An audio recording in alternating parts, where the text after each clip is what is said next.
ఒక్కసారి కొమ్మూరి గోల్డ్ కి కాల్ చేయండి. తాకట్లో ఉన్న మీ బంగారాన్ని విడిపించి మార్కెట్ ప్రైస్ కి వాళ్ళు కొనుక్కుని మిగతా డబ్బులు మీకు ఇచ్చేస్తారు. హాయ్, వెల్కమ్ టు మన టీవీ. కట్నం అడిగేవాడి గాడిద. తెలుగు రాష్ట్రాల్లో ఇప్పుడు టోల్ గేట్లలో ఫీజు తీసుకుంటారా లేదా అన్నది ఇప్పుడు చాలా చర్చనీయాంశంగా మారుతుంది. ఈ టోల్ వేవర్ అనే దానికి కాంగ్రెస్ ప్రభుత్వం ఒక బీజం వేసింది. ఎందుకు?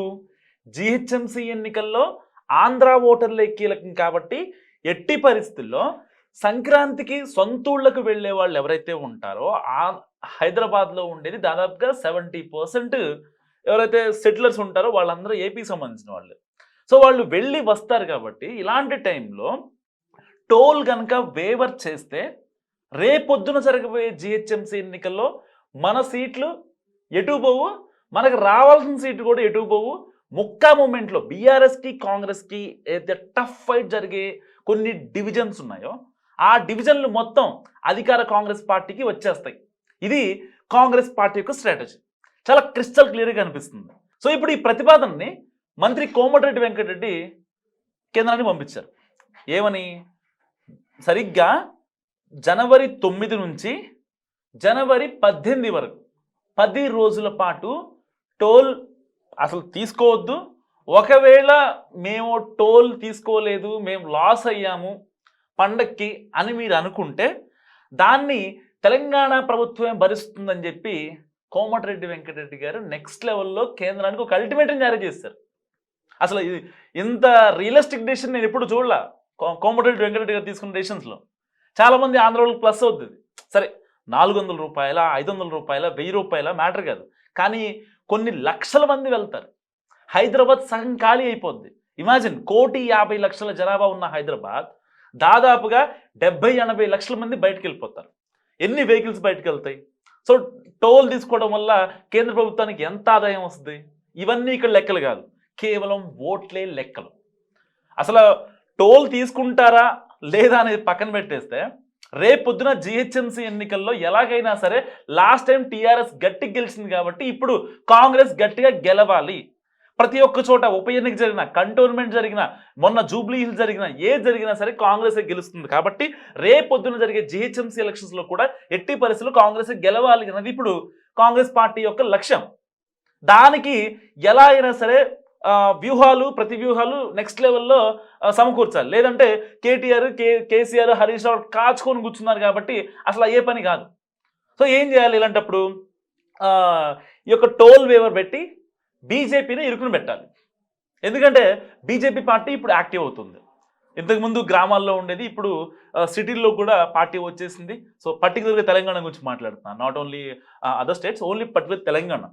సో ఇలాంటి టైంలో బీజేపీని ఎలా సరే బ్రేక్ వేయాలి అంటే ఆంధ్ర వాళ్ళ దగ్గర నుంచి ఓట్ బ్యాంక్ తీసుకోవాలి, మస్ట్ అండ్ షుడ్గా. ఇప్పుడు ఆంధ్ర వాళ్ళ ఓట్ బ్యాంక్ ఎవరికి సాఫ్ట్ కార్నర్గా ఉంటుంది? ఇప్పటిదాకా టీఆర్ఎస్కి. ఒకప్పుడు టీడీపీ ఉండేది, టీడీపీకి వేశారు, గతంలో టీఆర్ఎస్కి వేశారు, కానీ మొన్న కనీసం కాంగ్రెస్ నమ్మలేదు. ఎందుకంటే ఒక రకంగా ఆంధ్ర వాళ్ళలో కాంగ్రెస్ అనే భావన, లేకపోతే అంటే రాష్ట్రాన్ని విభజించారు అనే భావంతో కాంగ్రెస్ని మట్టు పెట్టాయి రెండు రాష్ట్రాలు, తెలంగాణ కావచ్చు, ఆంధ్రప్రదేశ్ కావచ్చు. సో ఇలాంటి టైంలో ఆంధ్ర ఓటర్ని కీలకంగా చేసుకోవడం కోసం కోమటిరెడ్డి వెంకటరెడ్డి గారు ఒక ట్వీట్ చేసి కేంద్రానికి ఒక నివేదిక పంపించి నితిన్ గడ్కరీ గారికి, కేంద్ర రోడ్డు రవాణా శాఖ మంత్రి, ఆయనకి ఒక లేఖ రాశారు. మేము భరించుకుంటాం, మాకు ఇబ్బంది లేదని చెప్పారు. కానీ ఇప్పుడు ఆయన యాక్సెప్ట్ చేస్తారా లేదా?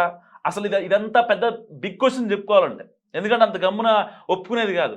ఒకవేళ ఒప్పుకున్నారనుకోండి, క్రెడిట్ కాంగ్రెస్ ఖాతాలో పడుతుంది. ఒకవేళ ఒప్పుకోలేదనుకోండి, బీజేపీని బ్లేమ్ చేస్తారు. మధ్యలో బీఆర్ఎస్ వస్తుంది. ఏమని?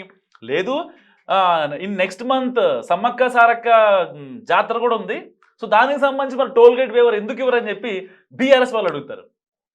సో ఇంత ఒక పెద్ద ఇలకత్త మఫ్లియాని రేస్ చేసే కార్యక్రమంలో భాగంగా కోమటిరెడ్డి వెంకటరెడ్డి రాసిన లేఖ, నితిన్ గడ్కరీ రాసిన లేఖ ఏదైతే ఉందో అది పెద్ద ఎత్తున వైరల్ అవుతుంది. సో రాజకీయాలని పక్కన పెట్టేద్దాం, టోల్ గేట్ దగ్గర ఓట్లు పెట్ట కొనసాగుతుంది, చాలా క్రిస్టల్ క్లియర్గా మనకు అర్థమవుతుంది. సో ఇదంతా పక్కన పెట్టేద్దాం. ఒకవేళ కనుక నిజంగా నితిన్ గడ్కరీ గారు ఈ లేఖపై సానుకూలంగా స్పందించి ఓకే గవర్నమెంట్ కట్టుకుంటానంటుంది కదా, సో మనకు వచ్చిన లాభం ఏం లేదు కాబట్టి ఆ 10 రోజులు మనం అక్కడ టోల్ వేవర్ ఇచ్చేద్దాం, అసలు అక్కడ మన మనుషులను పెట్టనీయకుండా టోల్ వాళ్ళే చూసుకుంటారు, వస్తూ ఉంటాయి వెహికల్స్ అని చెప్పి వదిలేశారు అనుకోండి, నిజంగా ఇక్కడ కాంగ్రెస్ ప్లస్ అవుద్ది. ఎందుకు? కేవలం కాంగ్రెస్ ప్రభుత్వం ఇనిషియేషన్ తీసుకుంది. సో ఇది దేశవ్యాప్తంగా వచ్చింది. ఎందుకంటే ఒక తెలంగాణ హైదరాబాద్ నుంచి విజయవాడ వెళ్తుంది ఒక వెహికల్, ఒక ఎస్యూవీ వెహికల్ విజయవాడ వెళ్తుంది అనుకోండి. ఇప్పుడు సూర్యాపేట కరెక్ట్గా కోదాడ వరకు తెలంగాణ టోల్ గేట్స్ ఉంటాయి. ఒక 3 వస్తాయి కదా.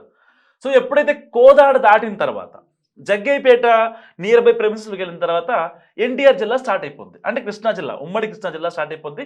ఏపీ బోర్డర్ కూడా స్టార్ట్ అయిపోద్ది. ఇబ్రహీంపట్నం కంటే ముందు ఒక టోల్ గేట్ ఉంటుంది. ఇప్పుడు అది మరి ఎవరు? ఏపీకి సంబంధించింది కదా. జనాలు ఏమనుకుంటారు అంటే తెలంగాణ వరకు మాకు ఫ్రీ ఇచ్చారు, ఏపీలో మాకు ఫ్రీ ఇవ్వలేదు, కాబట్టి ఏపీ మీద కొంచెం నెగిటివ్ వచ్చే అవకాశం ఉంది. సో ఇన్ని కాన్సిక్వెన్సెస్ అంటే ఎట్టి పరిస్థితుల్లో కాంగ్రెస్ ఎజెండా ఒకటే, చాలా సింపుల్. బీజేపీని అక్కడ డైలమాలో పెట్టాలి, ఒక మైండ్ గేమ్ ఆడాలి.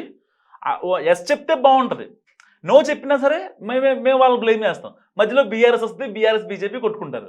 కాంగ్రెస్ నిజంగా నెక్స్ట్ లెవెల్ ప్లాన్ చెప్తున్నా. సో ఈ ప్లాన్ గురించి మీరేమనుకుంటారు? And end of the day Nitin Gadkari గారు యాక్సెప్ట్ చేస్తే కనుక చాలా మంది, కొన్ని లక్షల మంది ప్రయాణికులు టోల్ ఫీ కట్టాల్సిన అవసరం లేదు. అది 200 కావచ్చు, 400 కావచ్చు, 600 కావచ్చు, 1000 రూపాయలు కావచ్చు, ఎంతైనా సరే. ఈ టాపిక్ గురించి మీరేమనుకుంటారు? మస్ట్ కామెంట్ చేయండి. చూస్తూనే ఉండండి మనం టీవీ.